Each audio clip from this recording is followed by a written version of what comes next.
Buenas tardes, vamos a empezar a corregir el examen de este lunes y vamos a empezar con el modelo número 1, que era el de Lope de Vega. Os recuerdo que para enfrentaros a este modelo era necesario apuntarse previamente, así lo avisé yo en las instrucciones. Había que apuntarse y había que hacerlo con un poquito de antelación, ¿de acuerdo? Entonces teníais también que tener mi confirmación, mi visto bueno y ese tipo de cosas. Lamentablemente hay algunos de vosotros que me habéis hecho este modelo número 1 sin haberos apuntado o en otras circunstancias pues que no he podido aceptar. Lamentablemente pues quienes hayan hecho eso, estas dos preguntas pues no han contado. Había que hacerlo así, estaba perfectamente explicado en el blog de clase, así que yo sí entiendo en el alma, pero esto es un poco lo que hay. Por suerte, pues no habéis sido muchos, porque muchos os apuntasteis y además con mucha antelación. Sea como fuere, implicaba verse las obras del Perro del Hortelano y del Caballero de Olmedo, de Lope de Vega, y consistía, estas preguntas, como veis, eran prácticamente la misma, ver los tipos de personaje de estas historias. En el caso del Perro del Hortelano, el galán, que aquí tenéis la adaptación de Pilar Miró, cinematográfica de esta historia del Perro del Hortelano, el galán era Teodoro. Teodoro cumple con el rol de galán porque a fin de cuentas es el protagonista masculino que intenta seducir a la dama. Es un hombre educado, es un hombre razonablemente honorable, guapo, joven, por supuesto, incluso que acaba consiguiendo, aunque a base de trampas y de engaños, su origen noble. Teodoro, lo máximo que se le puede achacar, y es cierto que no responde a lo que es el prototipo propio del galán, es que al principio está prometido con Marcela y luego cuando sabe que puede estar con Diana, la condesa de Belflor, pues se olvida de Marcela completamente. Está ahí siempre entre Marcela y Diana hasta que finalmente se decanta por Diana y deja a Marcela un poco sola, que es la que de verdad es la víctima, ¿no?, de toda esta historia. Pero igualmente cumple con todos los demás prototipos del galán. La dama, aquí tenemos a la condesa de Belflor, a Diana, que sería la que con su astucia realmente consigue al final pues el matrimonio con Teodoro, por dos motivos fundamentales. El primer motivo sería que ella, al saber que va a perder a Teodoro por Marcela, hace todo lo posible, todo lo que está en su mano, para evidentemente que Teodoro se quede con ella. Y segundo, el conseguir el matrimonio entre ambos sin que ella acabe deshonrada. Algunos me habéis dicho que era algo hipócrita o qué tal. Ese no era el problema de Diana. Diana, tened en cuenta que es una condesa. Ella, por su condición, no podía casarse con un sirviente o con una persona de clase inferior a ella. Incluso aun siendo marquesa no tenía ese derecho, fundamentalmente por el hecho de ser mujer. Con lo cual, ella, su honor, estaba siempre en juego y no podía ponerlo en entredicho con un ser humano, con una persona inferior a ella en condición social.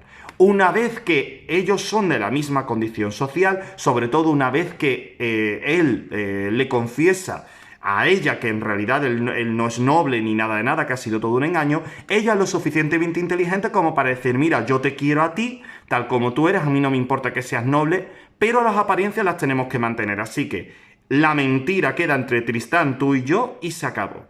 Con lo cual, pues responde perfectamente al prototipo de dama, además enamorada del galán.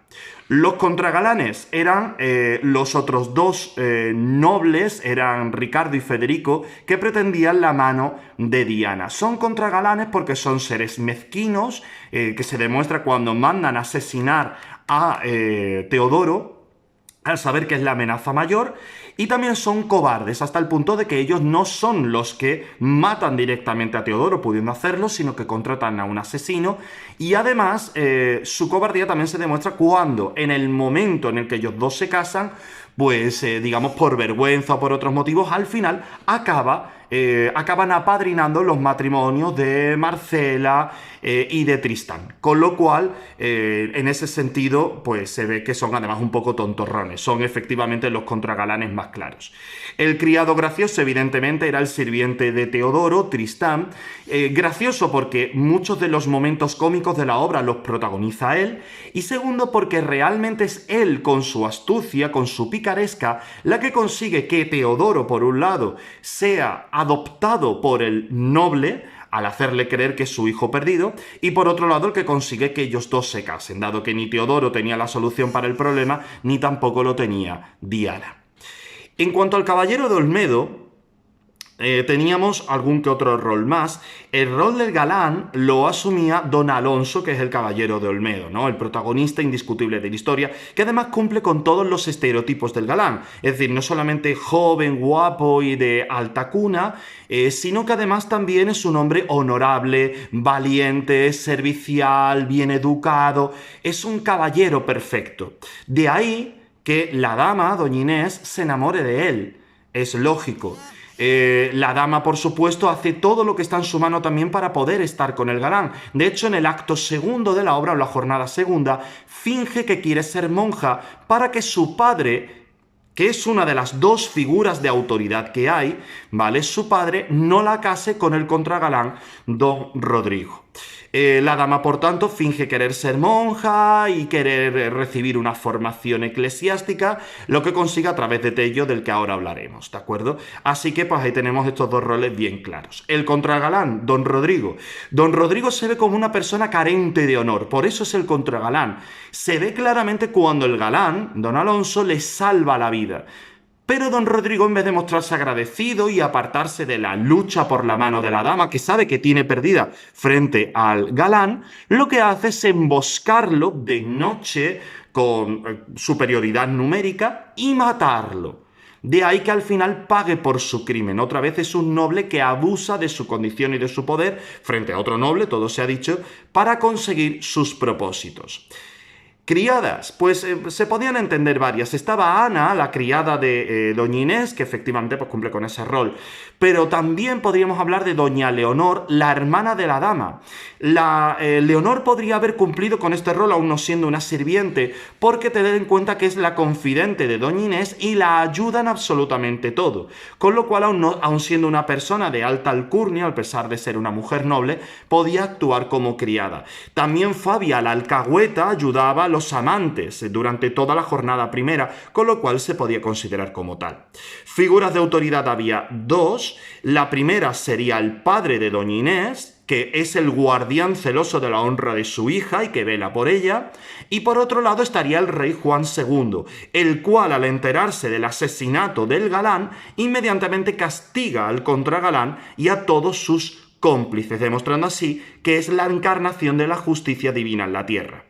Y por último, el criado gracioso. Este es el personaje quizá más importante de toda la obra, Tello. Tello es importante porque por un lado actúa como gracioso en una obra que es claramente trágica, aporta los elementos cómicos, sobre todo en la jornada segunda, cuando tiene que hacerse pasar por el profesor de latín de la dama, de doña Inés. Y además también toda la relación que tiene con Fabia, que es muy divertida. Sin embargo, su rol de criado se notará sobre todo en la jornada tercera cuando maten a su amo. Cuando lo maten, Tello dirá al rey y pronunciará ante el rey un sonoro discurso en donde demostrará la culpabilidad del contragalán, un ejercicio de elocuencia que no nos esperábamos de una persona tan graciosa como es Tello. Por tanto, ahí cumple con el rol sobre todo de criado, no solamente apoyando al galán en su conquista de la dama, sino sobre todo en defendiendo el buen nombre del galán y consiguiendo el castigo de los antagonistas y del contragalán. Ahí teníais la respuesta a esta pregunta.